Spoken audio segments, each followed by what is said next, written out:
ओम नमो भगवते वासुदेवाय नमः। स्वागत है आप सभी के अपने YouTube channel Hariom Sharma money tips पर। आज मैं आपको उत्पन्ना एकादशी के बारे में जानकारी दूंगा। उत्पन्ना एकादशी का व्रत कब का रहने वाला है, किस प्रकार से हमें व्रत रखना है और भगवान की कृपा से आपकी हर मनोकामना पूरी होगी। व्रत का पारण तथा व्रत की विधि पूरी जानकारी आपको इस वीडियो के माध्यम से प्राप्त होगी।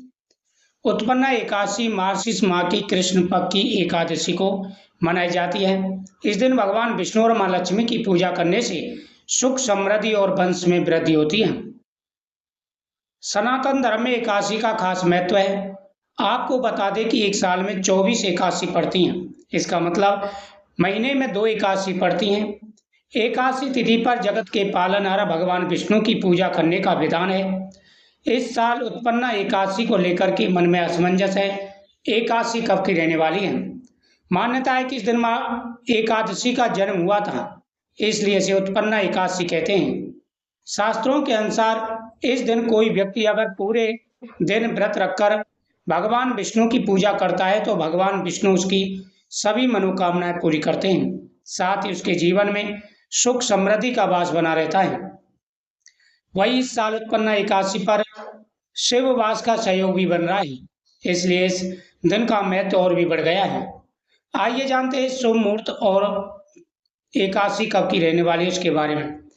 पंचांग के अनुसार 15 तारीख को एकादशी सुबह 2:38 पर ही प्रारंभ हो जाएगी और पूरे दिन रहेगी।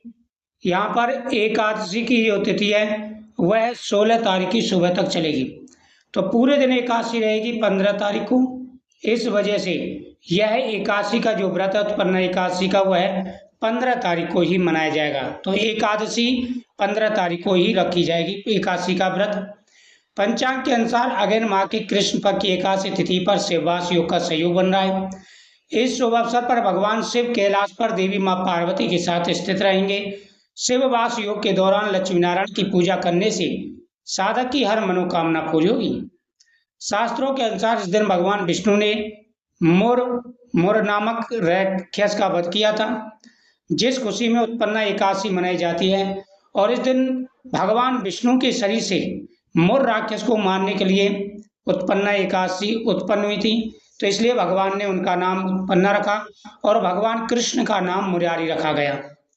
ब्रह्म मुहूर्त सुबह 4:31 से लेकर 5:23 तक, विजय मुहूर्त दोपहर 1:39 से 2:24 तक, गोधूली काल शाम 5:22 से 5:48 तक।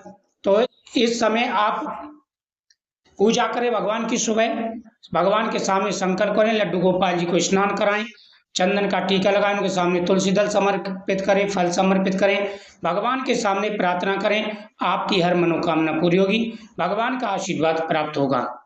इस दिन आप फलाहार करें, कूटू का आटा, सिंघाड़े का आटा, फल इनका प्रयोग करें, झूठ ना बोलें। घर में चावल और तामसिक चीजें नहीं बननी चाहिए। साथ ही इस दिन ओम नमो भगवते वासुदेवाय नमः मंत्र का जाप करें। आप हवन भी कर सकते हैं, इससे आपकी प्रत्येक मनोकामना पूरी होगी। पारण आपको सुबह करना है।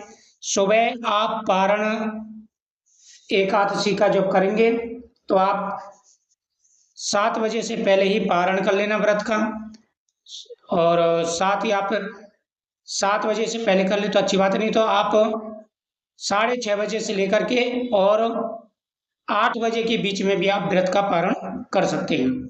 तो इस दिन आप व्रत का पारण करें, उसका फल भगवान समर्पित करें, आपकी प्रत्येक मनोकामना पूरी होगी।